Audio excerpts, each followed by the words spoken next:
We here at the Development Corporation are dedicated to serving our business community, and we know that some of you may be reaching out from other communities, and I know your organizations, your local organizations are working on the same.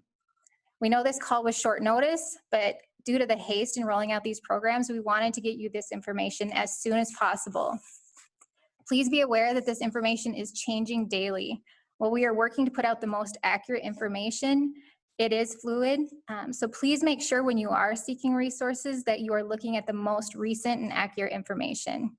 I know that I've seen several applications for the same program, so please make sure it is the most recent so your lenders can process the applications as fast as possible. On today's call, we do have some local lenders from some of our local banks who will be providing information for businesses on programs and resources related to COVID-19. I'm Taryn Dorr. I am the Executive Director for the Bowman County Development Corporation. On the call with us today, we do have Dwayne Bowman. He's the Executive Vice President of Dakota Western Bank, Christy Pagel, Market President for Dakota Community Bank, and Darcy McGee, another loan officer with Dakota Western Bank. We are so grateful that these lenders took time out of what we know is a crazy schedule for them to speak to our area businesses. These programs are new and some of the details are still unknown, but they have agreed to help get the word out and educate businesses on what they need to know.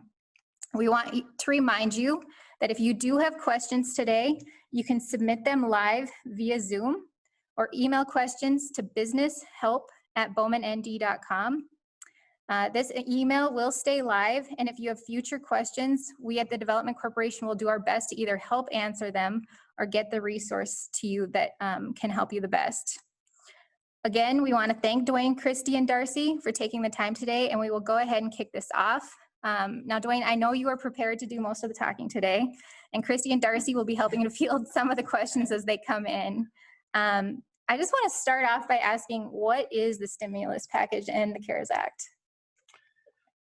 The CARES Act specifically, I guess you've been hearing a lot about that over the last couple weeks, but it is the coronavirus aid, relief, and recovery, economic recovery, excuse me, yes, security. So that just came out here within the last couple weeks, and the biggest portion of that money, as you've probably heard, is the direct payments. I believe that is about 500 billion. Oh, thank you, Christy. Okay. Who knows if it's updated? Yes. Okay, so about 500 billion of that is those direct payments going out to individuals. The $1,200 to somebody making less than 75,000, and that is phased out then if you make over 100,000, to where you will receive nothing on that. And then also you'll see $500 per child on that as well. So those payments I've heard are supposed to be going out very shortly. I haven't heard of anybody actually getting them yet, but they are going to be going out very shortly. The other portion that you've heard a lot about is what we will talk a little bit more about, is the $350 billion set aside for the Paycheck Protection Program. So, and then there are a number of other areas that we won't even get into talking about where that money is going. Right. But that is part of the CARES Act. So to just reiterate, the purpose of the call today is to talk specifically to a couple areas of the CARES Act. There are other areas, and we do plan on bringing on speakers in the future to speak on those. But today specifically, we will be talking directly to the Paycheck Protection Act and the EIDL loans, or the Economic Disaster Injury Loans, correct? That is the areas we will be speaking to today. If you have questions outside of that, we likely won't be able to answer them today on the call, but we will either get you the information you need or bring a speaker on in future to speak to that directly. So just to start simply, we're going to talk about some of these resources, but who should apply? Basically, the way, when you look at the application, there is a line on there, and the line basically asks, okay, the application is a 2-page application for the Paycheck Protection. And there is a line in there that says, if the current economic uncertainty makes this loan request necessary to support the ongoing operations of the applicant. So to me, that is something that the borrower is the one that's going to certify. So when they read that condition, if they feel like the economic uncertainty, and obviously there is a lot of uncertainty in a time like now, if they feel that uncertainty is something that scares them or could severely impact financially their business, then they should apply. And like I said, I think at this point, the uncertainty impacts nearly everybody. Correct. So if you wouldn't mind, Dwayne, would you start off just talking a little bit specifically to the Paycheck Protection Program for us? The Paycheck Protection Program, as I mentioned before, is $350 billion, which seems like an enormous amount of money. But as we've been told, the applications are going in very, very quickly. And we do expect this money to be gone extremely quickly. We do not know at this point whether they will put more money into the program or not. Congress has not said anything there, but at this point, it is a first come, first serve application. So the way the Paycheck Protection Program works is it is a loan with an interest rate of 1%, payments deferred up to 6 months, and a maximum maturity of the principal balance that is not forgiven will be 24 months. Interest for the given portion will be paid by SBA. So applicants do need to apply by June 30th, 2020, and the maximum loan amount is the lesser of either 10 million or 2.5 times the average monthly payments for their payroll costs during a 1-year period with a limit of $100,000 per employee. So a business has a $5,000 payroll. How does that work for them? What does that look like? So if their average monthly payroll is 5,000, you would take that times 2.5. So you'd be looking at 12.5 for the maximum amount that they can apply for the loan amount. The loans may be used for payroll cost, which is where it is specifically designed for. The purpose of this package of this bill is to maintain payroll. They want to see employees retain their jobs, and they want to see payroll amounts held at the same. So the loans may be used for payroll costs, costs related to health insurance, premiums, interest payments on mortgage obligations, and it's just the interest, not the principal, but just the interest payments, rent or lease payments, utilities, and then interest on other business debt if that debt was incurred prior to February 15th, 2020. Okay. So in order to determine the amount of forgiveness, the debtor will have to take the sum of the following costs incurred and paid during the 8 weeks. So once they will receive the funds, they have 8 weeks to spend that money, and that money needs to be spent on payroll costs, just as we went over, interest on the mortgage obligations, rent and lease, utilities, and then interest on other business debt prior to February 15th.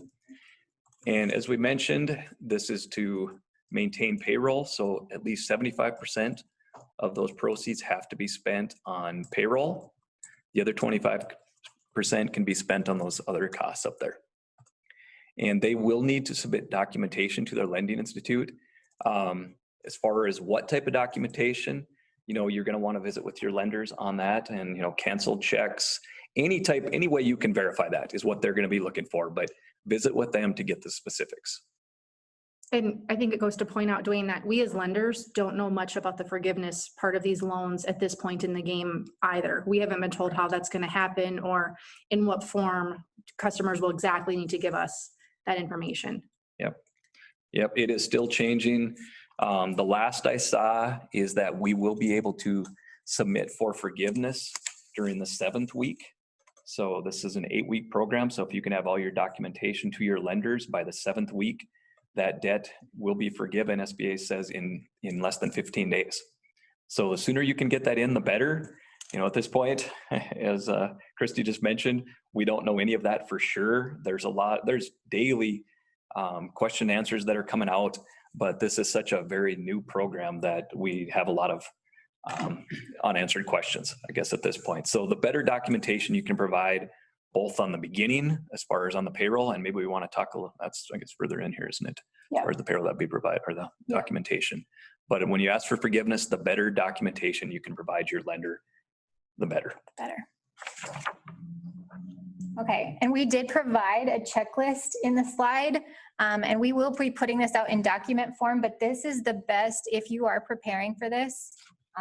Here is some information that was put together on what you can submit to the bank. We will be emailing this out, but this is kind of what you covered, correct? Correct. This is the documentation. So the documentation that you're going to want to provide your lender, and you're going to want to check with them because everybody's going to have a little bit different. This is something that the SBA has given a little bit of guidance, but for the most part, it's what the borrowers, or excuse me, what the lenders are comfortable having to determine exactly what your payroll costs are. So you're going to be looking at the 2009 IRS quarterly reports, and that's your 940, 941, and 944 reports. And if you're unfamiliar with those, my advice would be to talk to your accountant. They should be able to help provide those. And then the last 12 months of payroll reports, there's a little bit of uncertainty on that as far as it could be all of your payroll records through 2019, or it could be just the last 12 months. So you could go back January, February, March, or possibly just January and February in 2020, and then 10 or 9 months prior to that into 2019. Okay. We are getting some questions specific to the Paycheck Protection Act. Dwayne, is there a time frame used to calculate average payroll, or any of you? Well, that's the part that's a little bit vague. You can either use, a lot of customers have been asking those questions. If it's easiest for people to get information from 2019 as the whole, and also you might have your W-3, that's an official document too, that can be involved in addition to your 940, 941s. A lot of people have that information complete, and it's probably easier to access right now than if they do want to use the first 3 months of 2020. But it's up to, I would say, a customer preference. Dwayne and Darcy, if you guys would say their comfort level with what kind of information they can gather. Okay. Correct. Okay. Just received a question here that asked, how is the loan amount calculated for a self-employed individual that doesn't have payroll? That's a very good question, and that's something that we expect to have more guidance coming out on that this week. My understanding is for the self-employed and for the contract workers is that they're going to go by your Schedule C for the self-employed, that say they're a sole proprietor that files a Schedule C. You're going to go by their Schedule C and say they made $60,000 of net income on the end of the year, but don't pay a wage. They just pull a draw out. So they're going to take that $60,000 profit. They're going to divide that by 12, have shown that you make $5,000 a month, take that times 2.5. So you're going to be eligible for $12,500 for payroll protection program. As far as on the contract ones, my understanding of that is you're going to provide your 1099 miscellaneous document, which shows exactly what you made in contract work in 2019. And that's what they're going to do, whatever your gross was on that. Say it's $48,000. You're going to take that, divide it by 12, $4,000 a month, take that times 2.5, and you're going to be eligible for $10,000. Okay. Anything else specific to the Paycheck Protection Act?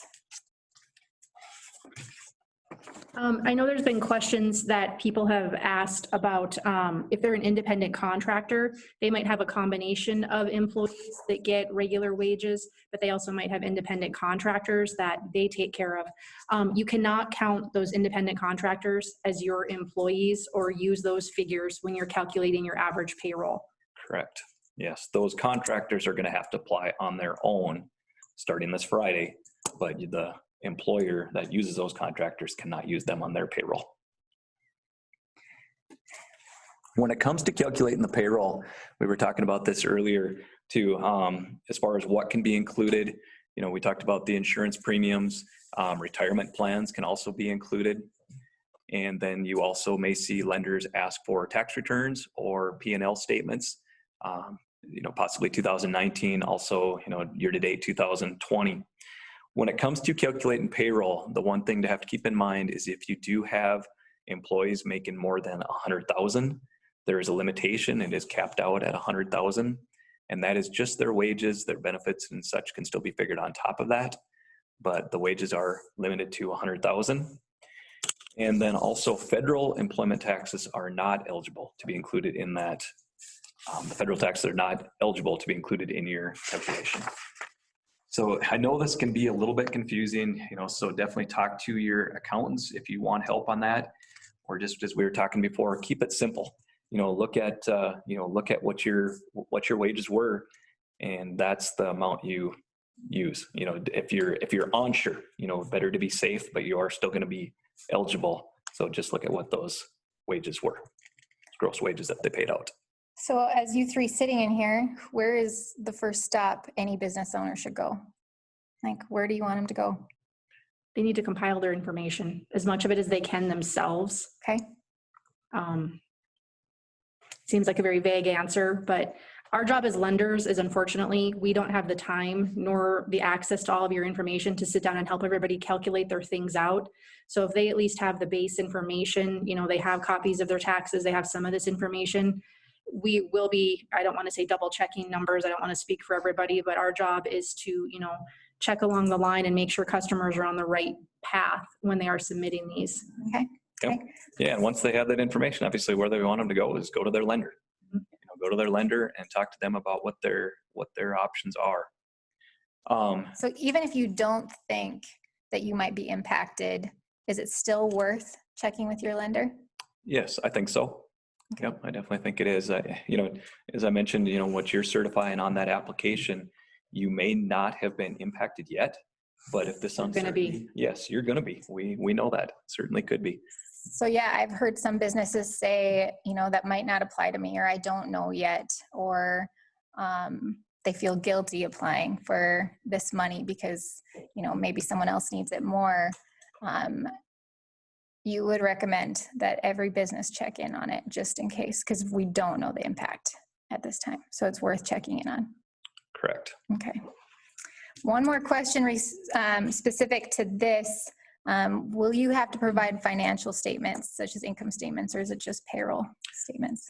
That's going to be another one where it's probably going to vary from lender to lender.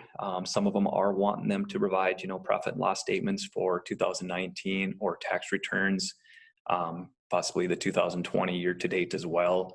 And I'm guessing there are some that are going to ask for balance sheets as well. That's not what I've seen as a requirement. There is not specific guidelines from SBA as far as what is for sure needed. It's whatever the lender is comfortable with to verify the payroll and the impact that they're receiving. When it comes to asking forgiveness, I think that's where some of the lenders are saying it's better to be safe than sorry, because if we have to prove the impact, then at least we've got those statements. Okay. When it comes to some of the other programs that we will talk about a little bit further down the agenda, the EIDL loans, those you are required to provide financials. Okay. And then, okay, very good. Quick question, farmers and ranchers. I've had this come in. Can they apply for this? What we're understanding is yes. The regulations that we've read have specifically said that farmers and ranchers will be eligible. At this point, we have no idea how their impact is going to be calculated. We're under the assumption it's probably going to come off of their Schedule F, whether it's going to be the 2019 Schedule F or whether they're going to use a formula based off the last 5 years, that we don't know. So we really can't give any advice to them at this point other than to talk to us starting probably this Friday. Hopefully we have some information and then hopefully we can help calculate it at this point. They are not eligible under the EIDL loans. Farmers and ranchers aren't, but we are under the understanding that they will be eligible under the Paycheck Protection Program. Okay. Just one more quick question. The terms of the unforgiven portion of the PPP loan, what are the terms on that? Okay. The way that works is the loan is set up for 24 months. So my understanding is, as we mentioned earlier, they have 8 months or eight weeks. Yep, 8 weeks, excuse me, to spend that money on those specific items that we listed from the payroll, utilities, interest, and rent. And then there's going to be 6 months of deferred payments, which that leaves either 16 or 18 months left that they're going to pay the unforgiven portion back at 1% interest. Okay. If there is an unforgiven portion left. And where can they find the most recent application? The best site to probably go to is the Treasury site. We do have that listed on the slide if you guys are watching via video. But yeah, it's the Treasury website. Correct. Okay. And there's probably 9 or 10 bullets if you go to this website, and it does talk about, there are some question and answers. There are some information for the borrowers, for the lenders. The application is there. So this is by far the best site I've seen for them to go to learn as much information as they can. And they do keep updating it daily. They put more information on there, primarily for, I don't know, say if it's just for lenders, but this morning there was 6 pages of additional questions on there that borrowers and lenders are both looking at to see if it's giving us more guidance. Okay. Correct. Anything else that you guys want to add on this before we move on to the EIDL? And we are getting some more questions that we can address again at the end of this presentation. But anything else specific to this? Yeah, the only other thing, as mentioned, it's a first come, first serve. So that's why we wanted to do this webinar as quick as, or this live event as quick as possible, because we do encourage people to get their applications in as soon as they can. And then this Friday, the 10th, is the date where the independent contractors and the self-employed farmers and ranchers are eligible to begin applying. Okay. And then you did have this slide on there as well. Go ahead, Christine. Does it pay to, I don't mean to jump around in the order of this, but I guess I received a couple of calls from people that did get their applications in last week. I guess I want to talk about the funding part of this real quick. Yep. Because if you did get your app in, the next question is, when do I get my money? And how do you get your money? I hate to tell you, we don't know as lenders yet. That information might sound a little bit scary. It's scary to us as well. But we don't have that guidance yet of how we're funding these, exactly what type of notes are going to be used, if it's your local bank note or if there's an SBA form. We don't have that information quite yet. I know there is a webinar this week on Wednesday that a lot of the lenders will be listening to. Bank of North Dakota and SBA and other people are involved with that. And I'm personally hoping that a lot of those questions are answered for us before the end of the week. But that's just something that stay tuned, I guess, is how we would answer some of those questions. Yeah, very good point, Christy. The other area that I want to touch on just briefly is, so the point of this is obviously to maintain your payroll. So there are some businesses that have already laid some people off or have had to put some people on employment, and not because they want to necessarily, but because they've been mandated to close, from the restaurants and dental offices, businesses like that have been required to close. So they may have some employees on unemployment at this point. And that's the other question that we're still unsure of. It's just like Christy mentioned, we don't know when they're going to receive their funds or if they can defer taking those funds. We're hoping that they can, because it's pretty pointless for them to be taking this money and add these people back to their payroll when they actually can't even be open yet. So we're hoping there's going to be some flexibility with the lenders that will allow them to defer that until we know that the restaurants, for instance, can be back in business and their doors can be open and they can bring their people back. But they're going to have to show that they've hired those people back in order to get that full forgiveness. So if they can't, they still are eligible for a portion of forgiveness on their loans, but it will not be the full portion. And my understanding is if you're at, say, 8 full-time equivalents, you're going to have to maintain that full-time equivalent. And if you're at a certain payroll amount, you're going to have to maintain that payroll amount to a certain extent. What I've read is you can drop your wages no more than 25%, unless it's an employee making above 100,000, and then those ones can be dropped as much as possible. But on anybody making less than 100,000, the max they can be dropped is 25%, and still maintain that you're eligible to get that full forgiveness. Okay. And then I think they have to be rehired by June 30th of 20. Correct. Yep. Okay. Just touch quickly on the payroll retention credit Okay. for us. The payroll retention credit is a refundable payroll tax credit of 50% of the wages paid by an employer, the maximum credit being 50% of the first $10,000 in wages per employee whose gross receipts have declined by more than 50% compared to the same quarter last year. The credit only applies to the employer's share of the FICA, so 6.2% of wages. But the loan applicants are not eligible for this credit and the PPP, the Payroll Protection Program. So if most, borrowers are going to have to look at this, but I would guess that most of them are going to benefit more by taking the payroll protection program than they are by taking the payroll retention credit. It's probably going to depend a little bit what your payroll is. If you have a lot of very low wage earners, you may be better off with this, but I think a majority of the borrowers are going to be better off taking the Paycheck Protection Program and not the payroll retention credit. As I said, you essentially can't double dip. You can't do both. Okay, perfect. I think with that, we will move into the economic injury disaster loan programs. What is this program for? Okay. This is a direct loan with the SBA, and this program has actually been out for quite some time. They changed a lot of the specifics on it in regards to COVID-19 and have made it more of a program specifically designed around that.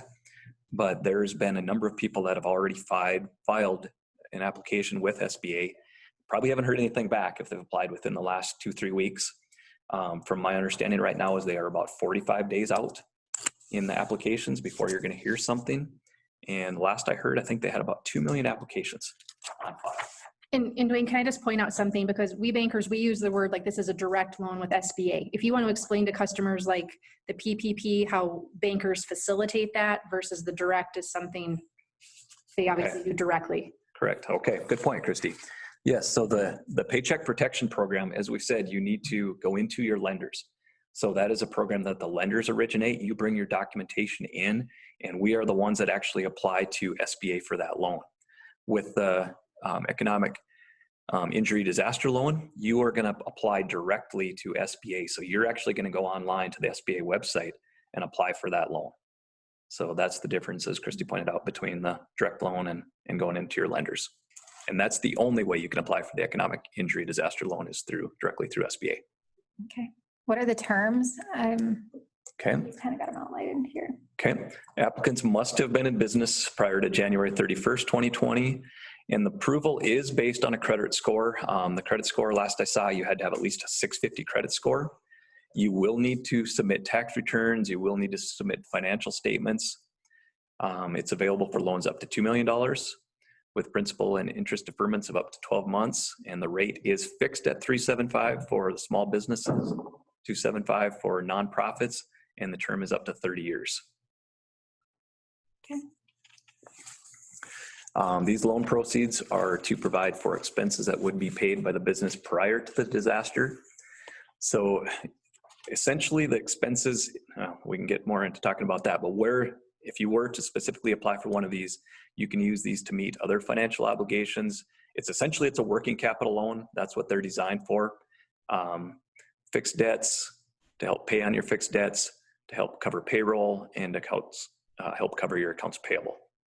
It is not acceptable to use the loans to replace lost sales, enhance profits, refinance long-term debt, or future expansion opportunities. So just as I was trying to mention there, it is designed more for a working capital injection. Even though it is termed out, it's not designed to be an instrument to purchase equipment or to finance a building, anything like that. Designed for a long-term type obligation as far as you normally would apply for. Okay. Applicants may request an immediate emergency economic injury advance of up to $10,000, which will be paid to the loan applicant within 3 days after a 2 to 3 week period. We've heard, I've actually heard it's quite longer than that. Like I said, I've heard it's about 45 days. This is an advance. It's a grant, so it does not have to be paid back. However, it is taxable. Okay, so where that can be used, to provide sick leave to employees due to COVID-19, maintain payroll, increase cost to obtain materials due to interrupted supply chains that have been caused by COVID-19, making mortgage or rent payments, and repaying obligations that cannot be met due to revenue losses. Okay, to apply for the SBA grant and the SBA EIDL loan, the link is listed there. Like I said, that's a direct, you're going to be going right to the SBA site. As far as the terms on this, okay, or the requirements, You do need to have at least that 650 credit score. You will have to have collateral if the loan amount is above 25,000. And what I mean by that is they will file a lien on your business assets, such as the equipment, inventory, things like that. Anything that they can basically take for collateral, they will if the loan amount's above 25,000. And if it's above 200,000, it does require a personal guarantee, not a personal quarantine, a guarantee. Okay. Okay. And as far as on this one, that's the difference between the EIDL and the Paycheck Protection Program. The Paycheck Protection Program does not require collateral. It's going to be completely unsecured. It does not require personal guarantees from any of the principal owners, anybody above 20%. It does not require personal guarantees. And with this one, the loan amount, people have asked a lot about on that, how do I determine the loan amount? SBA determines that. They determine it based on the amount of injury that you have suffered.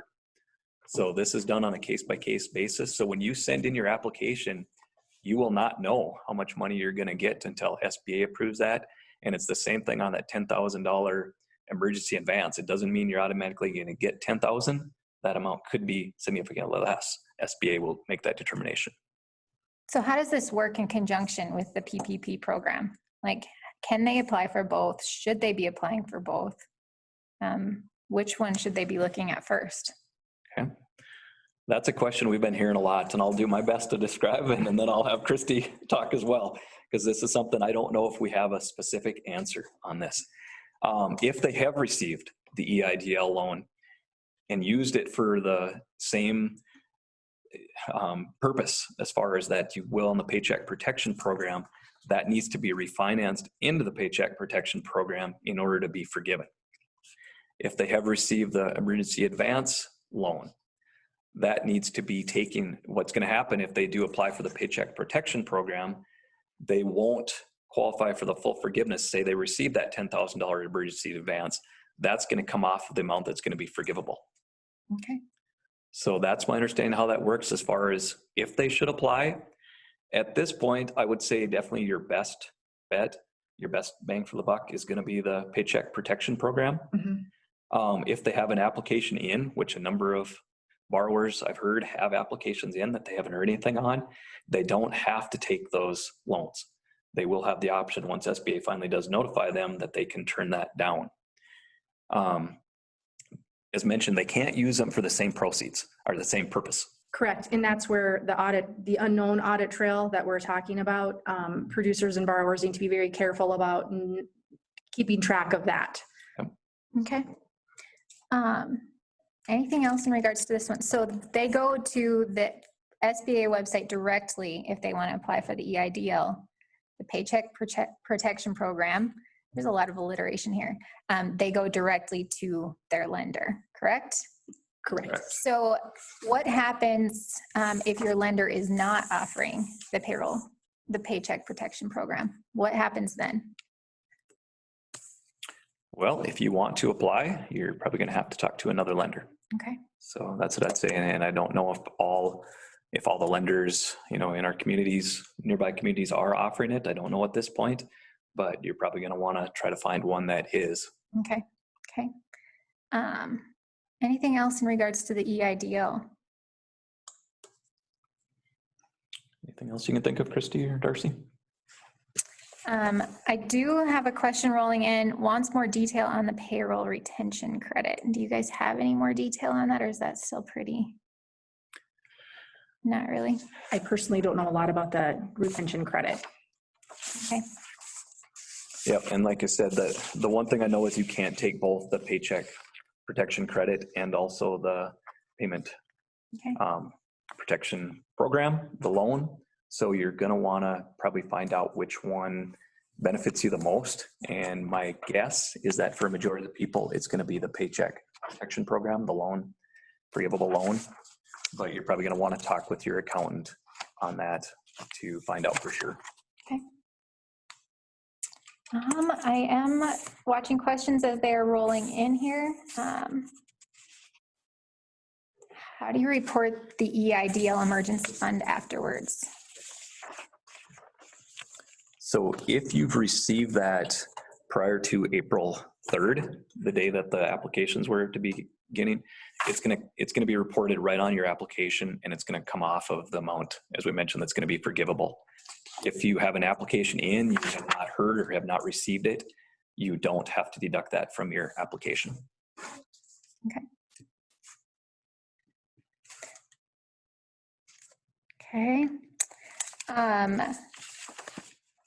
Is the payroll retention credit an application as well? Where do they go for that? Or do they wait until tax season for that? Is that kind of where that'll come into play? All of us are looking at each other in this room because we're not payroll experts. Banking is a lot different than payroll. Okay, perfect. Well, stay tuned on some of this. We do appreciate you guys answering some of these questions. We also just wanted to take a quick second to highlight some additional resources that are out there and that we highly encourage you to go to. As we mentioned, this stuff is changing daily, so please make sure where you're going is the most accurate and up-to-date information. The North Dakota Department of Commerce has a business resources page that we have found highlights these very well. They are updating it sometimes twice daily to make sure that it is the most accurate information in front of you. We do have North Dakota Small Business Development Centers available. If you are a business and you want to brainstorm some of this stuff, reach out to your local economic development offices or your small business development centers. They are more than happy to help you. We do not want to see businesses get overwhelmed and not do this. So please, if you are feeling overwhelmed or need help or someone to just help guide you to the right person, reach out to those people because they are willing and able to help. All businesses need to educate themselves on this. It is so important that you do. And so we want to make sure that you are up to speed on these programs as best as possible and checking in if you need help. North Dakota Job Service, they are another great resource. I know we've had a lot of these questions rolling in regards to how to handle unemployment, some of those items. So please make sure you check with North Dakota Job Service. There is a Dickinson office for our region.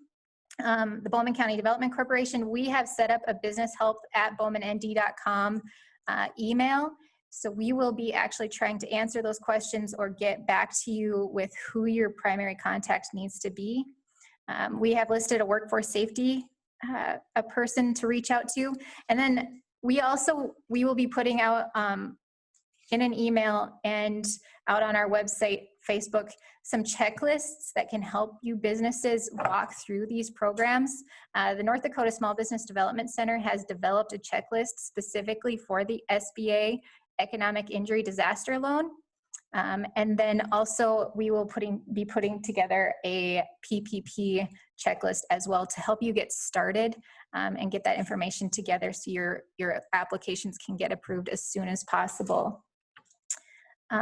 Next week on this call, we will actually be hosting it again at 11 a.m. Mountain time. And it'll be the same type. You'll sign up for a Zoom call. And we actually have Mary Erlacher with Job Service out of Dickinson who will be on to speak on some unemployment, some of those issues. So she is an expert on those things. Do you guys have anything else you'd like to add before we close today? One other thing I thought of, that I know I've received a few questions on is we do have some business owners that, may have a payroll, but as the business owner, they aren't necessarily on the payroll, that they may take a draw throughout the year. It's not always the same type of draw. It probably doesn't go through payroll. From what I've kind of seen is that's going to be very difficult to include in your payroll costs. Since there is no way to truly verify it, and it actually hasn't, been subject to the same type of payroll taxes and such. So that's what I know on that, because that is just a question I know that I've been asked a few times. Okay. I guess I have with living in Southwest North Dakota where we are, all of our businesses are tied to ag. This isn't pertinent to the Paycheck Protection Program, but Congress did authorize $9.5 billion for livestock and specialty crop producers, through the CARES Act. but they tasked the USDA with designing how that funding is going to be allocated. So if you are a farmer rancher and you're trying to necessarily figure out if you fit into this Paycheck Protection Program, there's probably going to be more funding coming in the ag sector, but that is all something that's, coming down the chain as we learn more. So if you're trying to figure out how to fit your farm and ranch into some of these programs and we don't necessarily know how, I don't think you should consider it a shut door. Okay. Anything else you guys would like to add? We also want to take just a second, reach out to your insurance agent, your accountant, your attorney. These are also other trusted resources that will help navigate your businesses through this. Again, don't forget our email, businesshelp@bowmannd.com. And I want to thank you guys very, very much. I know you're very busy, but thank you, Dwayne, Darcy, and Christy for participating in today's call.